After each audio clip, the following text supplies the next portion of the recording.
नाम पे ही हम लोगों ने कहा था कि नाम ही बहुत ये मारक है और उसका असर होगा, तो वो अब दिखाई दे रहा है।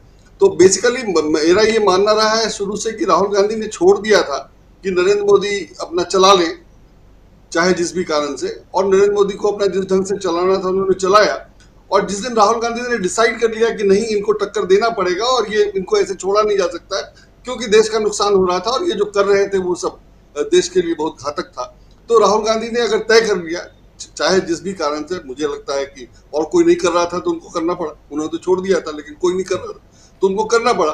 और उसको करने के लिए उन्होंने जो भी प्लान बनाए, जो भी रणनीति अपनाई, वो कितना कारगर था दिखाई दे रहा है कि एक साल में इतना हो गया जो मोदी जी के 9 साल में जहां पहुंचे थे या जो कुछ वो कर सकते थे वो सब धाराशायी हो गया। तो ये इनकी प्लानिंग का असर है और उसमें वो नाम इंक्लूडेड है। तो अगर ये सक्षम होते, योग्य होते, तो उसका मुकाबला जैसे करते वो दिखाई देता और उसमें कुछ शालीनता होती, कुछ कलाकारी होती, कुछ योग्यता होती। तो वो सब कुछ है नहीं, चूंकि है नहीं तो वो दिख नहीं रहा है। इसलिए इससे ज्यादा कुछ है नहीं कि इनको मुकाबला करना ही नहीं आता है। और ये जिस ढंग से काम कर रहे थे उसमें कोई तालमेल तो था नहीं। जब 2014 में इन्होंने कहा कि 50 दिन में सपनों का भारत बन जाएगा, 100 दिन में 15 लाख आ जाएंगे, और वो नहीं आए, नहीं हुआ, तो उसको कुछ मिलाने के लिए, उसको कुछ लिपने पोतने के लिए आगे क्या करना है वो सब उन्होंने कोई तैयारी नहीं की, सोचा नहीं। और ये समझ रहे थे कि राहुल गांधी को तो हमने पप्पू साबुत कर दिया है और बाकी लोगों को हमने ईडी और सीबीआई से डरा दिया है, तो हमारा काम चलता रहेगा और हमें कोई टक्कर ही नहीं है और हम जीतते रहेंगे अनंत काल तक।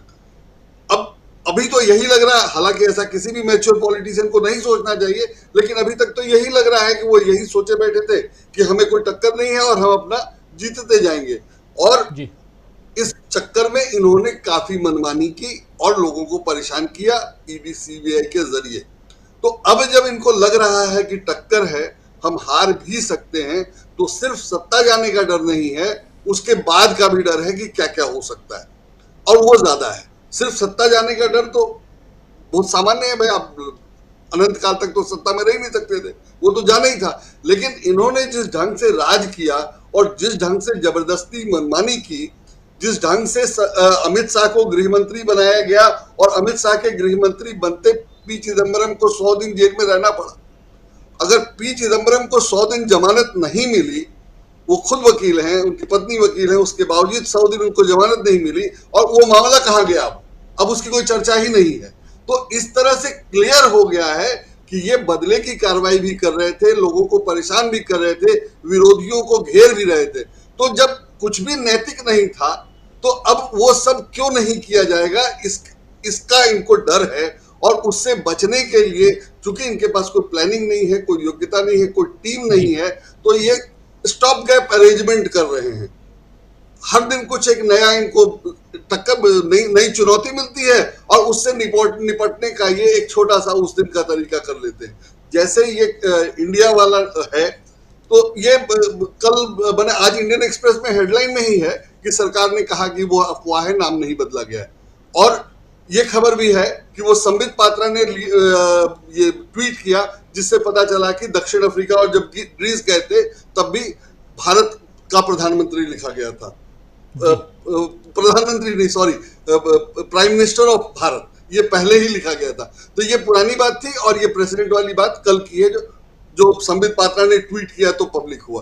तो ये दोनों मुझे लगता है कि कर तो पहले दिया गया था, और कल जब जरूरत समझी गई या मुफीद समय समझा गया तो कल उसको लीक किया गया। और जब इन लोगों ने देख लिया कि वो ज्यादा बवाल है, संभल नहीं रहा है, तो ये कह दिया कि वो अफवाह है। तो ये इनकी योग्यता है, क्षमता है, ये कार्यशैली है, और यही इनके पास, इनकी टीम यही कर सकती है, जो जाहिर है बहुत खराब और बहुत कमजोर है, इसलिए इनको दिक्कत हो रही है। अब इस ढंग से तो नहीं होना चाहिए था कि आपने दुनिया भर के नेताओं को आमंत्रित किया और खुद जाना पड़ा। तो ये सब तो बड़े प्लानिंग और वगैरह की कमजोरी है, जो दिखाई दे रहा है कि लोग हैंडल नहीं कर पा रहे हैं। और जैसे उसमें था कि शी जिनपिंग को आएंगे तो उनको हम होस्ट क्यों नहीं करेंगे, ये सवाल कोई कर नहीं रहा था, लेकिन सवाल तो था ही। अब शी जिनपिंग नहीं आ रहे तो इनके लिए एक काम वो अपने आप आसान हो गया, लेकिन इनके पास हैंडल करने के लिए क्या था, इनके पास जवाब क्या था? कुछ नहीं था। तो इस ढंग से ऐसे कितने सारे मामले हैं कि जिसको ये पॉलिटिकली मैच्योर ढंग से हैंडल नहीं कर पा रहे हैं। और ये कारण है कि झूठ बोलकर, अब ये खोखले वादे करके जब आपको सत्ता मिल जाएगा तो आप सत्ता में तो आ जाएंगे, लेकिन सत्ता में बने रहने के लिए जो सब आपको करना है या कुछ अच्छा काम करके जाते हैं कि आगे के लिए कम से कम अच्छा होता, वो सब चूंकि उसमें कुछ क्षमता नहीं थी इसलिए वो सब हो नहीं पाया और वो सब दिख रहा है। 10 साल बहुत ज्यादा होता है, 5 साल में ये सब हालत नहीं हुई थी। जी 10 बिल्कुल। साल बहुत ज्यादा होता है और अब वो तीसरे की कोशिश कर रहे हैं। तो अब ये जनता को तय करना है कि उनको तीसरा मौका देना है कि नहीं। उसके लिए वो अपनी वही सब चीजें निकाल के ला रहे हैं जिसपे उनको जी उम्मीद है कि तीसरी बार सत्ता मिलेगी और वो और ज्यादा खराब है। तो ये सब पूरा मिला के घालमेल हो गया है जो संभल नहीं रहा है, क्योंकि उनके पास कुछ है नहीं, कोई रणनीति नहीं है। तो वो सब अब दिखाई दे रहा है जो बहुत बुरा लग रहा है। राजीव जी जी। हम दोस्तों चर्चा कर रहे हैं भारत जोड़ो यात्रा के 1 साल। मोहब्बत की दुकान चल निकलेगी? नहीं, वो तो चल निकली है, वो तो चल निकली है, उसमें कोई दिक्कत नहीं है। और उसका पता इससे चल रहा है कि तमिलनाडु में, तमिल में या तेलुगु में अगर कुछ कहा जा रहा है, एक बंद कमरे में या हॉल में, और एक विषय पे चर्चा हो रही है, उसमें कोई एक व्यक्ति जो हिंदी पट्टी का नहीं है, एक मंत्री का बेटा है, वंशवाद के विरोधियों के लिए वही मुद्दा देता है। तो मुद्दों की भी कमी हो गई है और वो तमिलनाडु से उठाना पड़ रहा है हिंदी पट्टी के लिए। मतलब मुझे उसमें उसकी जो रिपोर्टिंग हो रही है वो और जो घटना है वो दोनों बिल्कुल शुद्ध रूप से भड़काने और आग लगाने का काम है। और अखबारों में कहा गया है कि ये अमित शाह कह रहे हैं, ये शीर्षक में है कि अमित शाह कह रहे हैं। जिस दिन घटना हुई थी उसके बाद से ही वो वीडियो, मुझे ऐसे लोग, उसका वीडियो भी है, वो इंडियन एक्सप्रेस और ANI का एक वीडियो है 4 मिनट का, और वो वीडियो मेरे पास सबसे ज्यादा आया। अमूमन मैं व्हाट्सएप फॉरवर्ड नहीं देखता हूं और वीडियो तो बिल्कुल भी नहीं देखता, लेकिन वो वीडियो ऐसे लोगों ने भेजा था जो मुझे वीडियो भेजते हैं तो मैं देखता हूं, उन लोगों ने उस वीडियो को भेजा था। तो आप समझिए कि कितनी बढ़िया से तैयारी थी। और उसके बाद अगले दिन खबर भी उसी अंदाज में कि वो हाँ, जो पहले उसने बोला है वो तमिल या तेलुगु में है तो मैं समझ ही नहीं सक रहा था, तो उसमें सबटाइटलिंग है। क्या जरूरत थी उसकी? अगर एक हॉल में देश के सुदूर दक्षिण में कोई कुछ बोल रहा है, किसी विषय पे किसी चर्चा में भाग ले रहा है और कुछ बोल रहा है और वो अपने विचार है उसके, और उसमें जो कहा है वो भी कुछ आपत्तिजनक नहीं। उसने कहा है कि ये एक विचार है जिसमें लोगों को बांटा जाता है जाति, दलित और आदि आदि में, और ये एक बुराई है और बुराई डेंगू और उसकी तरह है। इसको अगर किसी बुराई को खत्म करना चाहिए, उससे निपटने की कोशिश क्यों करनी चाहिए, उसको खत्म करना चाहिए, इस तरह से उसने कहा। और इसमें कई लोगों का क्लैरिफिकेशन है, कार्ति चिदम्बरम का, सबका, जो टाइम्स ऑफ इंडिया में छपा था। मतलब जाहिर है बाकी अखबारों ने नहीं छपा, टाइम्स ऑफ इंडिया में छपा है बॉक्स में मूल खबर के साथ कि फलाने ने ये कहा, फलाने ने ये कहा, फलाने ने ये कहा, उसमें अमित शाह का भी है, और सब मिला के लगता है कि कौन क्या कह रहा है। कार्ति चिदम्बरम ने कहा कि उसमें कहा नरसिंहार की बात।